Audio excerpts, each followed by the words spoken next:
رسول اللہ کی حدیث، رسول اللہ کا عمل، رسول اللہ کا قول حجت ہے، دین ہے، وحی ہے۔ اسی طرح جس طرح قرآن ہے، اسی طرح کتاب اللہ ہے، جس طرح قرآن کتاب اللہ ہے اسی طرح اس کی فردیت ہے۔ یہ بات تو اللہ کے فضل سے چلو اہل توحید، اہل حدیث، اہل سنت میں کچھ عام ہے، اس کی اہمیت بھی کچھ عام ہے، لیکن ایمانداری سے بتلائیے رسول اللہ کی حدیث تو حجت ہے، رسول اللہ کا قول تو حجت ہے، رسول اللہ کا فرمان تو حجت ہے، لیکن رسول اللہ کا نظام حجت نہیں ہے، رسول اللہ کا دین حجت نہیں ہے۔ رسول اللہ کے جو 1400 سال قبل آپ کو اور مجھے دستور حیات قرآن پاک دیا، یہ صرف ممبروں میں پڑھنے کے لیے آیا ہے، یہ صرف مسجدوں میں پڑھنے کے لیے آیا ہے، یہ صرف سجدوں اور عبادتوں میں اللہ اللہ کے نعرے لگانے کے لیے آیا ہے، یہ سبحان اللہ الحمدللہ اللہ اکبر کے گیت گانے کے لیے آیا ہے۔ صرف عبادات بھی ہونی چاہیے، فرد کی زندگی بھی عبادت گزار متقی ہونی چاہیے، لیکن آپ میں سے کوئی شخص بھی جتنے یہاں بیٹھے ہیں الحمدللہ بہت بڑا مجمع ہے، جتنے یہاں بیٹھے ہیں سارے سجدے میں پڑ جائیں، سبحان اللہ کہنا شروع کر دیں، الحمدللہ کہنا شروع کر دیں، سارا رات سارا دن کہتے رہے، ایک دن نہیں پورا مہینہ کہتے رہے، پوری دنیا کے عالم کفر کو اس سے کوئی فرق نہیں پڑنے والا۔ لیکن آپ میں سے صرف چند لوگ کھڑے ہو جائیں اور کہیں رسول اللہ کا دین صرف ذاتی عبادات کے لیے نہیں آیا، صرف ممبر و محراب اور مصلے کے لیے نہیں آیا، بلکہ بازار کے لیے بھی آیا ہے، معاملات کے لیے بھی آیا ہے، ریاست کے لیے بھی آیا ہے، سیاست کے لیے بھی آیا ہے، حکمرانی کے لیے بھی آیا ہے۔ دین مکمل ہے، دین نظام ہے۔ یہ عقل کے اوپر کیسا پردہ مفکرین نے، سرمایہ دارانہ نظام نے، عصر حاضر کی سیکولر پارٹیز نے آپ کے دماغ کو اس طرح کنٹرول کیا ہوا ہے کہ آپ کے دماغ میں بھی یہ بات ڈال دی گئی ہے، اور مسجد کا مولوی ممبر رسول تے سیاسی گل کر رہے ہیں۔ سیاسی گل کون کرے؟ چور کرے، لٹیرا کرے، وڈیرا کرے، جگیردار کرے، بدکار کرے، عیار و مکار کرے، وہ کر لے، مولوی نہ کرے۔ یہ فلسفہ اسلام کی بنیاد سے متصادم ہے۔ کیوں؟ دلائل بھی سمجھ لیجیے۔ رسول اللہ صلی اللہ علیہ وسلم نے فرمایا بنی اسرائیل میں ایک نبی جاتا تو دوسرا نبی آ جاتا، ایک نبی ان کا سیاسی لیڈر ہوتا تو دوسرا نبی سیاسی لیڈر بن کے آ جاتا، دوسرا نبی سیاسی لیڈر بن کے آ جاتا۔ میرے بعد نبی نہیں آئے گا، رسول اللہ کی حدیث سب کو یاد ہے نا، میرے بعد نبی نہیں آئے گا، لیکن میرے وارث آئیں گے۔ نبی تو نہیں آئے گا لیکن میرے وارث آئیں گے۔ وہ وارث کون ہوں گے بتائیے؟ حدیث سنی نہیں آپ نے؟ علماء وارث ہوں گے، وہ نبی نہیں ہوں گے لیکن میرے وارث ہوں گے۔ آپ کو سرمایہ دارانہ نظام نے، سیکولر نظام نے یہ مغالطہ اور وسوسہ ڈال دیا، عالم دین، طالب علم، مسجد کا مولوی، خطیب رسول اللہ کا وارث ہے، لیکن کس کا؟ ممبر کا، کس کا؟ مصلے کا۔ بس رسول اللہ پوری امت میں صرف مصلی اور ممبر چھوڑ کے گئے ہیں۔ کیا مسجد النبی کے اندر ریاست مدینہ موجود تھی کہ نہیں تھی؟ کیا مسجد النبی کے اندر سپریم کورٹ موجود تھی کہ نہیں تھی؟ کیا مسجد مدینہ میں رسول اللہ نے ریاست کی بنیاد رکھی تھی، ریاست مدینہ کی تھی کہ نہیں تھی رکھی؟ کیا رسول اللہ اپنی وراثت میں صرف مصلی چھوڑ کے گئے، صرف ممبر چھوڑ کے گئے؟ رسول اللہ اپنی وراثت میں تخت نہیں چھوڑ کے گئے، اپنی وراثت میں خلافت نہیں چھوڑ کے گئے، اپنی وراثت میں حکمرانی کے اسلوب یا سسٹم نہیں چھوڑ کے گئے، اپنی وراثت میں معاشرے کے اصلاح کے نظام نہیں چھوڑ کے گئے، اپنی وراثت میں بازار کو درست کرنے کے نظام نہیں چھوڑ کے گئے، اپنی وراثت میں معاملات کو درست کرنے کے نظام چھوڑ کے گئے ہیں کہ نہیں گئے؟ رسول اللہ دنیا سے چلے گئے، ایمانداری سے آپ نے بتلانا ہے، اور آج اس سوچ اور فکر کو لے کر گھر گھر، کریا کریا، کوچا کوچا ایک ایک بندے کی اصلاح کرنی ہے۔ رسول اللہ جب دنیا سے چلے گئے، رسول اللہ صلی اللہ علیہ وسلم نے حضرت ابو بکر کو صرف مصلی کا امام بنایا تھا کہ ریاست کا بھی؟ ایمانداری سے بتلاؤ۔ رسول اللہ صلی اللہ علیہ وسلم نے حضرت ابو بکر کو مصلی کا امام صرف بنایا تھا کہ ریاست کا بھی بنایا تھا؟ حضرت عمر کو صرف مصلی کا امام بنایا گیا کہ ریاست کا بھی؟ حضرت عثمان کو مصلی کا امام بنایا گیا کہ ریاست کا بھی؟ علی کو جب تک مسلمانوں نے مسلح اور ریاست ایک رکھا، مسلمان پوری دنیا کے اوپر غالب رہے۔ جب یہ پاپائیت کے خلاف چلنے والی تحریکیں، سوشلزم، کمیونزم، کیپٹلزم، صنعتی انقلاب اور سیکولرزم نے آپ کو کہا ریاست کے ساتھ مذہب کا کوئی تعلق نہیں، ریاست کے ساتھ مذہب کا کوئی تعلق نہیں، سیاست کے ساتھ مذہب کا کوئی تعلق نہیں۔ وہ سیاست اور مولوی جمعے سیاسی گل کر رہے، اور مولوی ممبر رسول تے سیاسی گل کر رہے ہیں۔ یہ پروپیگنڈا، یہ اشکال آپ کو اس لیے ڈالا گیا کہ آپ جتنے مرضی بڑے متقی بن جائیں، جتنے مرضی بڑے عبادت گزار بن جائیں، آپ کی اس عبادت کا کفر کو کوئی فرق نہیں پڑتا۔ لیکن جب آپ یہ کہیں گے کہ یہ نظام ہے، یہ دین ہے، یہ صرف جسم کے اوپر لاگو کرنے کے لیے نہیں آیا، بلکہ کس کے اوپر لاگو کرنے کے لیے آیا؟ معاشرے کے اوپر، سیاست کے اوپر، ریاست کے اوپر، بازار کے اوپر۔ هو الذی ارسل رسولہ بالہدی والدین الحق لیظہرہ، یہ دین غالب ہونے کے لیے آیا ہے، معاشرے کے اوپر نافذ ہونے کے لیے آیا ہے۔ آپ کہتے ہو کہ مولوی سیاست کی بات ہی نہ کرے۔ ان تمام نصوص سے ایک بات سمجھ آتی ہے جو محدثین نے لکھی ہے، وہ کیا ہے؟ مسلمان کی ریاست کا جو تخت ہوتا ہے وہ بھی وراثت رسول ہے، مسلمان کی سیاست بھی وراثت رسول ہے، بازار بھی وراثت رسول ہے، معاملات اور معاشرت کے جتنے اصول و آداب ہیں یہ سب دین ہیں۔ آپ یہ سمجھتے ہیں دین میں صرف مسجد کی زندگی ہے، عدالت کی زندگی نہیں ہے، ریاست کی زندگی نہیں ہے، حاکم کی زندگی نہیں ہے، پھر آپ نے دین کو سمجھا ہی نہیں۔ پھر آپ نے یہ سمجھ لیا کہ مخلوق کا بنایا ہوا نظام سیکولرزم، مخلوق کا بنایا ہوا کمیونزم، مخلوق کا بنایا ہوا سوشلزم اللہ کے نظام سے بھی بہتر ہے، اور آپ حیران رہ جائیں گے اگر آپ صحیح معنوں میں اسلامی نظام کے خد و حال پڑھیں۔ اسلامی نظام ایک کلیہ اور فارمولہ ہے میرے بھائیوں۔ کیوں اس بات کی سمجھ نہیں آتی کہ اللہ خالق ہے، ہم سب مخلوق ہے، ہم سب مخلوق ہیں، اللہ خالق ہے۔ عقیدہ یہ تو ہمارا ہے نا مسلمانوں کا، ہم سب، اور یہ عقیدہ ملحد بھی ہو، بے دین بھی ہو، اللہ کا بھی منکر ہو، وہ اس بات سے انکار نہیں کر سکتا کہ وہ مخلوق ہے، وہ بھی انکار نہیں کر سکتا۔ اگر میں آپ، ہم تو مسلمان ہیں، ہم سب مخلوق ہے، اور ہمارا عقیدہ کیا ہے؟ اللہ خالق ہے۔ اللہ تعالیٰ اس مخلوق کی گائیڈنس کے لیے جو سسٹم دیتا ہے وہ بہتر ہے کہ سیکولرزم، وہ بہتر ہے کہ سوشلزم، وہ بہتر ہے کہ سوشلزم، کمیونزم، سیکولرزم، یہ سارے کے سارے کنہوں نے بنائے ہیں؟ انسانوں میں۔ ان میں غلطی بھی ہو سکتی ہے، اس میں خوبی بھی ہو سکتی ہے، لیکن جو نظام اللہ نے نازل کیا اس میں کوئی غلطی کا اندیشہ ہے؟ اور اللہ نے اس نظام کو نازل کیا، اور رسول اللہ صلی اللہ علیہ وسلم کی یہ حدیث اس بات کے اوپر دلالت کرتی ہے، متعدد ہے، ایک لمبا چوڑا موضوع ہے، کہ صرف اللہ کا نظام زمین پہ نافذ کر دو، صرف نظام، صرف نظام۔ یہاں پہ آپ نے غور کرنا، نظام۔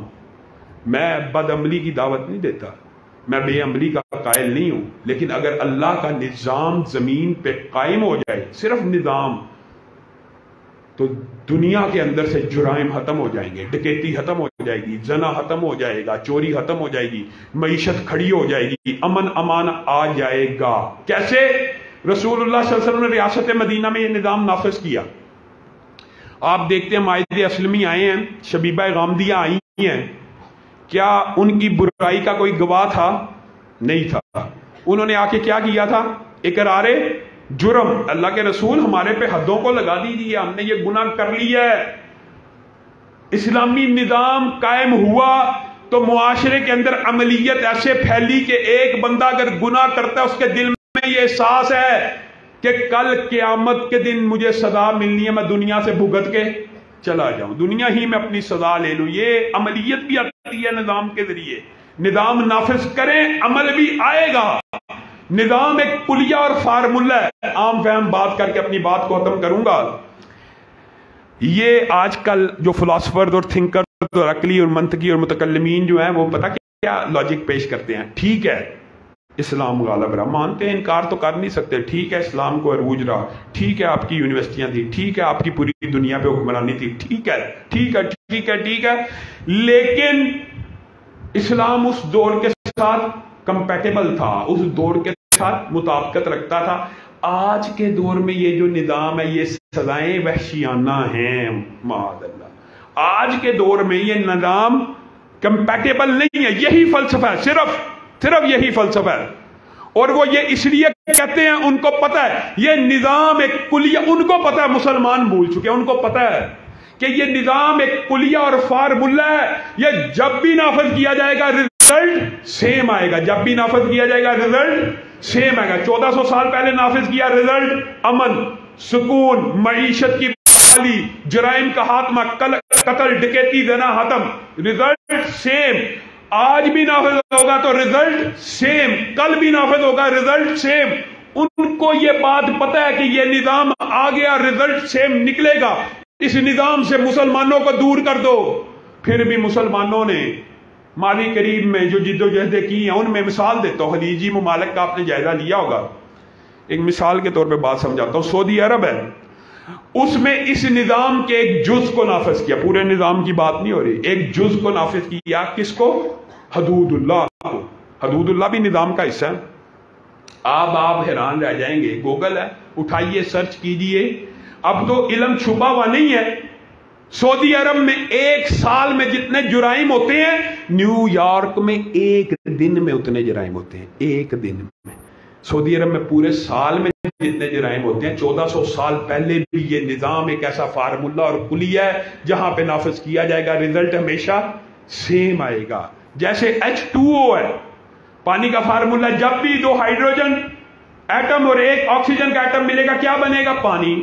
یہ نہیں ہو سکتا کہ آج کے 20 سال بعد کوئی مفکر اٹھے اور کہ اب H2O سے پانی نہیں بنے گا. اسی طرح کی یہ جہالت اور گمراہی ہے. جو یہ بندہ یہ بات سمجھتا ہے کہ اب اسلامی نظام کے آنے سے معیشت درست نہیں ہوگی, اب اسلامی نظام کے آنے سے امن امان نہیں آئے گا, اب اسلامی نظام کے آنے سے ڈکیتی چوری ختم نہیں ہوگی. میرے بھائیو, یہ وہ مشن ہے, یہ وہ منشور ہے, یہ وہ نقطہ نظر ہے کہ جس کی وجہ سے تحریک دفاع اسلام و پاکستان کو بنایا گیا. 75 برس بیت گئے, پاکستان کو کس نام پہ حاصل کیا تھا؟ اسلام کے نام پہ. نہیں, آپ کو کیا دھوکہ دیا گیا؟ نالیاں پکی کرانے کے لیے. نہیں, آپ کو یہ دھوکہ دیا گیا کالج بنانے کے لیے, آپ کو یہ دھوکہ دیا گیا اسپتال بنانے کے. سرمایہ دارانہ نظام کا یہ عجیب اثر ہے کہ ماشاءاللہ داڑیاں رکھی ہوئی ہیں, نیک صالح متقی ہیں, ایمان, عمل, عقیدہ موجود ہے کہ رسول اللہ کی ذات اعلیٰ ہے, عقیدہ موجود ہے, بات اعلیٰ ہے, لیکن سیاست نواز شریف کی اعلیٰ ہے, سیاست عمران خان کی اعلیٰ ہے. کیوں جی؟ رسول اللہ کی سیاست اعلیٰ نہیں ہے, رسول اللہ کی سیاست نواز شریف سے اعلیٰ نہیں, رسول اللہ کی سیاست عمران خان اور زرداری سے اعلیٰ نہیں. یہ آپ کو مغالطہ ڈالا گیا ہے, وسوسہ ڈالا گیا ہے. یہ 100% 180 ڈگری کے اوپر کھڑی ہوئی سیکولر پارٹیاں ٹرانسجنڈر بل منظور کر لیں, جس نے ووٹ دیا اس گناہ میں شامل ہے, اس گناہ میں شامل ہے. جائیے کسی عالم سے فتویٰ لے لیجئے. آپ نے ووٹ دیا, کسی نے, یہاں پہ جو بیٹھے ابھی ہم رائے شماری کرا لیں, آدھوں نے نون لیگ کو ووٹ دیا, آدھوں نے پی ٹی آئی کو ووٹ دیا. کس کے بندے ہیں جی؟ نون لیگ کا بندہ ہوں. کس کے بندے ہیں جی؟ پی ٹی آئی کا بندہ. اللہ کے بندے کہاں ہیں؟ اللہ کے نظام کے لیے کھڑے ہونے والے کہاں ہیں؟ اللہ کے لیے اپنی جانوں کو قربان کرنے والے کہاں ہیں؟ اللہ نے جو نظام دیا صرف 1400 سال قبل کے لیے تھا کہ قیامت تک کے لیے تھا. اگر قیامت تک کے لیے تھا تو اس کی جدوجہد شروع بھی نہیں کرنی, شروع ہی نہیں کرنی. اور جی مولویاں نے کتنے جیتنا ہے, مولویاں نے کتنے ووٹ لینے ہیں, شروع ہی نہ کرو جدوجہد. ایسا کفر نے, سیکولرزم نے, سرمایہ دارانہ نظام نے ذہن کے اندر, برین کے اندر فیڈ کر کے رکھ دیا. اور میرے بھائیوں, ایک مسجد کا مولوی جماعت کراتے ہوئے تم لوگوں کے آگے کھڑا ہوتا ہے کہ پیچھے؟ آگے کھڑا ہوتا ہے. ایک مسجد کا مولوی ضروری نہیں کہ عالم دین بھی ہو, قاری ہو, قرآن جانتا ہو, وہ کہاں کھڑا ہوتا ہے؟ آگے. اور ایک عالم دین ہو, آپ مجھے, آپ قاری قمر صاحب کو, آپ جامعہ محمدیہ میں, آپ اداروں میں, آپ امین محمدی صاحب کے مدرسے میں وغیرہ وغیرہ اپنے بچوں کو اس لیے بھیجتے ہیں کہ وہ عالم دین بن جائیں, اور عالم دین بننے کے بعد نواز شریف زندہ باد کے نعرے لگائیں, عمران خان زندہ باد کے نعرے لگائیں, کیا نظام مصطفیٰ زندہ باد کے نعرے لگائیں. آپ کس لیے اپنے بچوں کو بھیجتے ہیں؟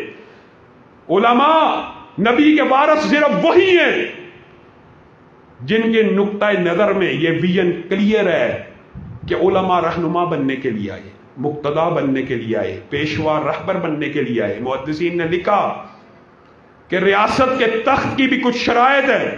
ریاست رسول، سیاست رسول اور تخت رسول اور خلافت رسول پہ وہی شخص بیٹھنے کا اہل ہے جو مسلمانوں کو 5 نمازیں پڑھانے کی اہلیت رکھتا ہو۔ جو مسلمان جمعہ ہے تو جمعہ پڑھانے کی اہلیت رکھتا ہو۔ اور کریں 75 سال میں کوئی ایک حکمران آپ کو ایسا نصیب ہوا ہے، ہو سکتا ہے ظہر عصر کی کسی طرح یاری سے نماز پڑھا دیں، فجر کی کیسے پڑھائیں گے، جمعہ کیسے پڑھائیں گے؟ یعنی آپ نے نظام سے 180 ڈگری پہ چلے گئے، ریاست اسلامی بنائی اور حکمران چاہے شرابی بن جائے، بدکار بن جائے، بدماش بن جائے۔ کیا آپ یہ بات گوارا کرتے ہیں کہ ممبر رسول کے اوپر جو بندہ کھڑا ہو، یہ ممبر رسول اللہ کی وراثت ہے، اس کے اوپر شرابی کو گوارا کریں گے، زانی کو گوارا کریں گے؟ لیکن تخت رسول کے اوپر زانی کو ووٹ دیں گے، عمران خان زندہ باد، نواز شریف زندہ باد کے نعرے لگائیں گے۔ آپ کی عقل کے اوپر تب کوئی ایسا عجیب ہتھ کنڈا دماغ میں سوار ہوگا، تب آپ کو یہ بات سمجھ نہیں آئے گی۔ او خدا کرے کہ میری ارض پاک پر اترے وہ فصل گل کہ جسے اندیشہ زوال نہ ہو۔ میں آپ لوگوں کو گن اٹھانے کی دعوت نہیں دیتا، پستول اٹھانے کی دعوت نہیں دیتا، ڈنڈے اٹھانے کی دعوت نہیں دیتا، اسی نظام میں رہتے ہوئے اپنے نظریات سیدھے کرنے کی دعوت دیتا ہوں۔ صرف نظریات سیدھے کر لیں، عمل تو اگلی سٹیج ہے۔ نقطہ نظر واضح اور کرسٹل کلیئر کر لیں، صرف ارادہ تو کریں، ابتدا تو کریں۔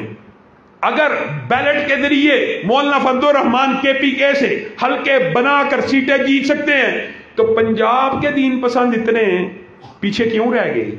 پنجاب کے دین پسندوں کو زیادہ ہی سیکولرزم نے اور سرمایہ دارانہ نظام نے دبا دیا کہ آپ علماء کو، آپ دین پسندوں کو، آپ اسلام پسندوں کو ووٹ نہیں دیتے۔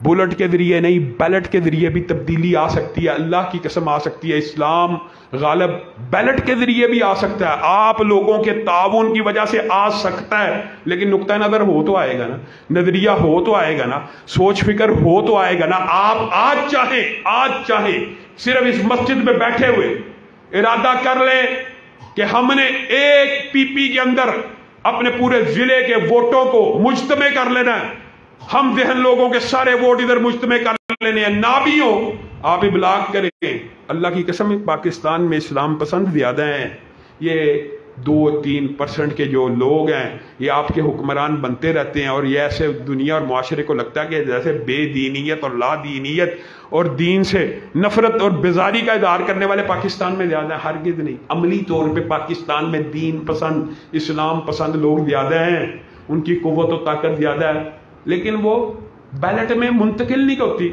50% لوگ ووٹ ہی نہیں دیتے، جی جمہوریت کفر ہے، جی یہ انہوں نے بھی یو ٹرن لے لی ہے، اب حلال ہو گئی ہے۔ تو آپ کم از کم اپنا منہج ہی سیدھا کر لیں، آپ بیلٹ کے ذریعے تبدیلی لانے کی ابتدا کریں، حلقہ سازی کریں، جتہ سازی کریں، اور بالفرض یہ بھی میں آپ کو بات بتلا دوں، آپ اس میں کامیاب نہ ہو، آپ کا نقطہ نظر نظریہ کامیاب ہو جاتا ہے، آپ بالفرض PPوں سے الیکشن نہیں بھی جیت پاتے، آپ صرف بکھرے ہوئے ذرے ہیں تو مل جائے کہ صحرا نظر آئے، بکھرے ہوئے قطرے ہیں تو مل جائیں کہ دریا نظر آئے۔ آپ صرف اپنی قوت اور طاقت مجتمع کریں، صرف اب سیٹوں کی بات نہیں کر رہا، اب صرف تنظیم سازی کی، نظم کی بات کر رہا ہوں۔ اگر آپ سارے مل جائیں، اللہ کی قسم بغیر سیٹوں کے، قسم کھا کے کہہ رہا ہوں، بغیر سیٹوں کے پاکستان کے اندر خلاف شریعت آپ احتجاج کریں، کوئی بل منظور نہیں ہو سکتا۔ یہ اس کی متعدد مثالیں ہیں آپ کے سامنے، یہ ٹرانسجینڈر بل کے اوپر مذہبی جماعتوں نے۔ مجھے بتائیے کیا دفاع صحابہ کرنے کے لیے آپ کو یا مجھے سیٹ جیتنا ضروری ہے؟ کیا دفاع صحابہ کے لیے ہمیں سیٹ جیتنا ضروری ہے؟ ختم نبوت کا دفاع کرنے کے لیے سیٹ جیتنا ضروری ہے؟ حرمت رسول کا دفاع کرنے کے لیے سیٹ جیتنا ضروری ہے؟ کیا چیز ضروری ہے؟ تنظیم ضروری ہے، آپ لوگوں کے ساتھ کی ضرورت ہے۔ آپ لوگ آندھی بن کے نکلیں، طوفان بن کے چھا جائیں، کوئی آپ کا حق تلف نہیں کر سکتا۔ اللہ کے فضل و کرم سے ہر ادارے میں، ہر علاقے میں، ہر جگہ ہم نے اس بات کا تجربہ کیا کہ جب عوام سڑکوں پہ نکلتی ہے آپ کے مطالبات مان لیے جاتے ہیں، حتیٰ کہ اس کی بیسیوں مثالیں ہیں آپ کے سامنے۔ ابھی دفاع صحابہ کے حوالے سے گفتگو کی ہے، اللہ کے فضل و کرم سے پاکستان میں جتنے بڑے گستاخ ہیں، جتنے بڑے چوٹی کے، ان کے خلاف مقدمے درج ہوئے ہیں۔ کس وجہ سے؟ آپ لوگوں کے، عوام کے پریشر کی وجہ سے۔ اگر آپ لوگ احتجاج کی، ہم آپ کو کال دیتے رہے، آپ آتے رہے، پرچے بھی درج ہو گئے۔ حتیٰ کہ جم خانے کا ایک واقعہ سنا کے میں اپنی بات کو ختم کرتا ہوں۔ جم خانے کے اندر ایک شخص پگڑی سمیت داخل ہوا، انہوں نے کہا یہاں پہ پگڑی سمیت داخلے کی اجازت نہیں ہے۔ بات آئی، اس شخص نے قدرتی طور پہ کہیں سے نمبر لے کے مجھے ویڈیو بھیجی، ہم نے اس بات کو اٹھانا شروع کیا، پتہ لگا جم خانے کے پیچھے بہت بڑے، آپ کو پتہ ہے، لوگ موجود ہیں۔ ہم نے کہا جتنا مرضی بڑا بندہ ہو، ہم احتجاج کا حق رکھتے ہیں، ہم اس پاکستان کے آئین اور قانون کے پابند ہیں، اسی لیے تحریک کا نام دفاع اسلام و پاکستان ہے۔ اسلام کا دفاع بھی کریں گے اور پاکستان کا بھی۔ ہم احتجاج کرنے کے لیے جم خانہ کے باہر آنا چاہتے ہیں، اور کوئی وائلنس نہیں ہوگا، کوئی لاٹھیاں نہیں ہوں گی، کوئی ہاتھ میں ڈنڈے نہیں ہوں گے، صرف 1000 نوجوانوں کے سر کے اوپر پگڑی ہوگی، رسول اللہ کی سنت ہوگی۔ یقین مانیے صرف اس احتجاج کی کال سے انہوں نے قانون میں ترمیم کر لی، اب پگڑی سمیت بھی داخل ہو سکتے ہیں۔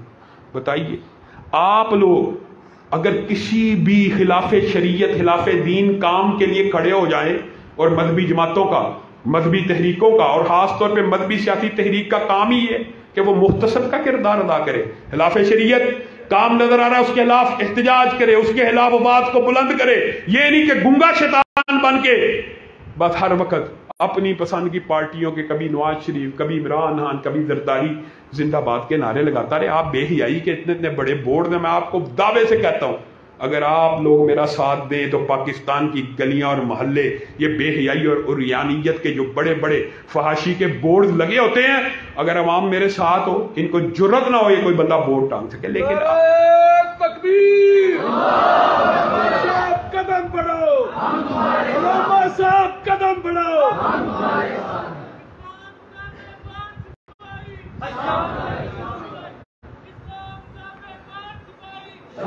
عبدالرحمن پان صاحب کا نعرہ سن کے میرے دماغ میں پھر وہی بچپن کی بات آ گئی کہ جب علامہ شہید تقریر کیا کرتے تھے، بعض بزرگ ایسے موجود ہوں گے جو ان کے جلسوں میں شامل رہے ہیں، تب بھی لوگ نعرے لگایا کرتے تھے علامہ صاحب قدم بڑھاؤ، ہم تمہارے ساتھ ہیں۔ علامہ صاحب نے جب قدم بڑھا دیا مدینہ کی گلیوں کی طرف، شہادت کی منزل کی طرف، آپ لوگ کہاں تھے؟ آپ یہ چاہتے ہیں، لیکن ہم حاضر ہیں، پڑی ضرورت تو ہم دیں گے لہو کا تیل چراغوں کو جلانے کے لیے، لیکن اس مشن میں مجھے آپ لوگوں کے ساتھ کی ضرورت ہے۔ کیا دفاع صحابہ کے لیے، تحریک دفاع اسلام کا ساتھ دینے کے لیے تیار ہیں؟ ختم نبوت کے لیے تحریک کا ساتھ دینے کے لیے تیار ہیں؟ پھر ٹوٹ گریں گی زنجیریں اور زندانوں کی خیر نہیں، یہ دریا جھوم کے اٹھے ہیں، تنکوں سے نہ ٹالے جائیں گے۔ بار ہمارے ساتھی اسیرم تبسم اور دیگر موجود ہے، آپ سب ساتھی ان سے رکنیت فارم حاصل کر سکتے ہیں اور تحریک میں غول در غول شامل ہو سکتے ہیں، اور اس تحریک میں شامل ہونے کا مقصد اور مطمع نظر صرف اللہ کی رضا ہے، دفاع اسلام و پاکستان ہے۔ اس کے علاوہ یہ تحریک کسی جماعت کو توڑنے کے لیے نہیں، کسی بھی جماعت میں رہتے ہوئے بھی آپ تحریک کا ساتھ دے سکتے ہیں۔ سبحان ربک رب العزت عما یصفون وسلام علی المرسلین والحمد للہ رب